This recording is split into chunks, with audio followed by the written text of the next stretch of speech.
Tu viens de mettre ton site en ligne et tu te demandes comment faire en sorte qu'il soit indexé et donc visible sur Google, mais aussi sur les nouveaux moteurs de recherche IA type ChatGPT, Perplexity, etc. Dans cette vidéo, je te montre rapidement et simplement comment être sûr que ton site est bien indexé sur Google, ainsi que toutes ses URL. Et enfin, je te montrerai les bonnes pratiques pour que ton site soit bien accessible aux nouveaux moteurs de recherche comme ChatGPT. Allez, je te montre tout ça. Donc pour indexer ton site et qu'il soit lisible par les moteurs de recherche, la première étape, c'est donc qu'il soit indexé sur Google. Déjà, si par exemple, tu n'as pas de visite sur ton site, mais que tu sais même pas si ton site est indexé sur Google, et ben voici comment faire ultra simplement.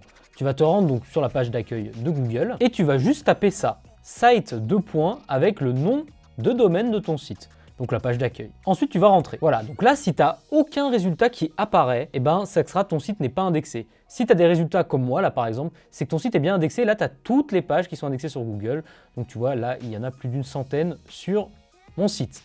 Si par exemple, je veux vérifier une URL précise, je vais tout simplement rajouter et faire l'URL directement. Donc imaginons que je veux prendre celle-là, et je prends copier adresse du lien. Et là, j'ai bien que mon URL précise qui ressort, vous voyez. Si par exemple, je rajoute des choses, donc une URL qui n'existe pas, voilà le message que vous aurez si votre site n'est pas indexé. Si vous avez ce message déjà, c'est que votre site n'est pas indexé, il y a potentiellement un problème. Si vous venez de le mettre en ligne et qu'il vient d'être lancé, c'est tout à fait normal. Pour ceci, on va se rendre dans la Google Search Console. Pour ajouter votre site, vous faites ceci. Vous allez cliquer sur ajouter donc la propriété, vous vous retrouverez normalement juste ici. Donc par exemple, là moi j'aurais rentré ça pour mon site, je fais continuer. Vous allez avoir une validation, etc. On va vous dire que votre site existe bien. Et donc là, il y a plusieurs solutions. Vous pouvez, comme vous le voyez, dans la configuration de DNS, rentrer ceci, puis cliquer sur valider. Donc voilà, c'est pas très compliqué, vous allez vous en sortir. Mais si vous êtes sur WordPress, je vous montre directement, c'est encore plus simple. Vous allez aller donc dans vos tableaux de bord et vous allez télécharger cette extension, le Google Site Kit. Ça sera encore plus simple pour vous. Donc c'est juste l'extension à installer et vous allez cliquer ici et ensuite vous aurez juste à connecter votre compte Gmail et la Search Console s'installera tout de suite. Ensuite, une fois que vous avez votre Google Search Console qui est installée, donc vous voyez que vous avez plusieurs techniques pour l'installer. Si vous n'avez pas WordPress, c'est pas très compliqué, vous allez pouvoir vous en sortir. Une fois que votre Google Search Console est installé, comment on fait? Eh bien, vous allez tout simplement copier votre URL ici. Et donc, par exemple, là, je mets mon URL de la page d'accueil. Je lance donc cette chose-là. Et vous voyez que donc là, moi, mon URL est déjà indexé. Et on va pouvoir demander une indexation. Donc, vous cliquerez ici. Donc là, moi, je vais la relancer, c'est pas grave, ça change rien. Et vous allez avoir ce petit chargement qui va vous dire le test pour savoir s'il y a un problème sur votre URL. S'il y a un problème, c'est là que ça s'affichera. Donc si par exemple vous avez une balise non index sur votre site, des fichiers robots.txt qui bloquent l'indexation, donc ça sera écrit là et donc là il y aura un problème plus sérieux et donc là je vous invite tout simplement à cliquer sur le lien dans la description et nous contacter et nous on pourra donc tout simplement faire une stratégie SEO pour votre site. Mais là, dans la plupart des cas, vous n'aurez pas ce souci et donc votre URL va s'indexer tout simplement. C'est un petit chargement qui peut être un peu long et vous voyez que ça y est, c'est fini. Et voilà, vous aurez ce message qui apparaît si tout est bon. Donc faire ça, c'est beau, c'est super, mais néanmoins, ça va vous prendre du temps si vous avez plein de pages sur votre site et qu'il n'a jamais été indexé, je ne sais pas. Mais voilà une technique pour justement éviter de faire ça à chaque fois et perdre du temps à chaque nouvelle URL, etc. C'est que vous allez ajouter un sitemap en fait à votre site.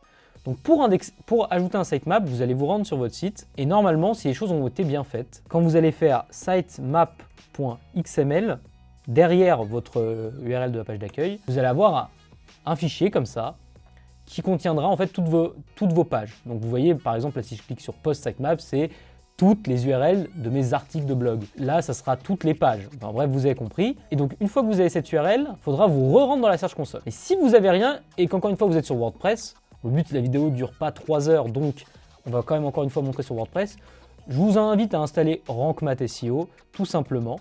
Et dès que vous l'aurez installé, il vous créera le sitemap que je viens de vous montrer. Par exemple, moi je tape sitemap.xml, normalement c'est l'adresse. Moi, il y a une redirection, passez pas cette adresse exactement, vous voyez que c'est sitemap.index.xml. Et je vais tout simplement prendre donc le slug, retourner sur la Google Search Console et le mettre ici et envoyer le sitemap. Et là, Google aura tout simplement accès à tout mon site dans sa globalité et pas que une ou deux pages. Et là, vous voyez que moi j'ai 161 pages, donc c'est important de faire ça pour qu'à chaque fois que je mets une nouvelle page sur mon site, si par exemple vous publiez souvent des articles, 2 par semaine, exemple, et ben c'est bien de faire ça parce que vous n'aurez pas à directement aller dans la Search Console et toujours taper. Donc si vous avez une dizaine de pages sur votre site et que vous voulez aller vite, vous les rentrez comme ça à la main et ça sera fait. Et donc voilà pour indexer votre site sur Google super simplement. Donc voilà sur comment indexer ton site sur Google et donc les moteurs de recherche. Pour ChatGPT, Perplexity, etc., tous les moteurs de recherche boostés à l'IA, ils s'appuient énormément sur les moteurs de recherche classiques. Donc il faut que ton site soit indexé sur Google et sur Bing en règle générale, même si je pense qu'ils utilisent plus Google. Et ben, ils vont pouvoir avoir accès facilement à ton site une fois qu'il est indexé et donc eux l'utiliser dans leurs réponses qu'ils fourniront à tes potentiels clients à toi en fait. Donc voilà pourquoi il faut absolument que ton site soit indexé sur Google, même si tu te dis que Google c'est fini, ça y est, c'est ChatGPT maintenant. Non, c'est pas forcément vrai déjà et il faut absolument que tu sois indexé sur Google. En ce qui concerne les pratiques pour ChatGPT, il faut que ton site soit bien fait, donc il faut que tu aies les bonnes balises HN, etc. pour que l'IA comprenne bien ton contenu. Donc pour ça, tu as une petite extension qui s'appelle Detail SEO qui va te permettre de voir si tu as bien les bonnes balises HTML. Mais là, on rentre dans du SEO un peu plus avancé. Donc tout simplement, je t'invite à t'abonner à cette chaîne parce que je vais vous donner plein de conseils pour justement mieux vous référencer.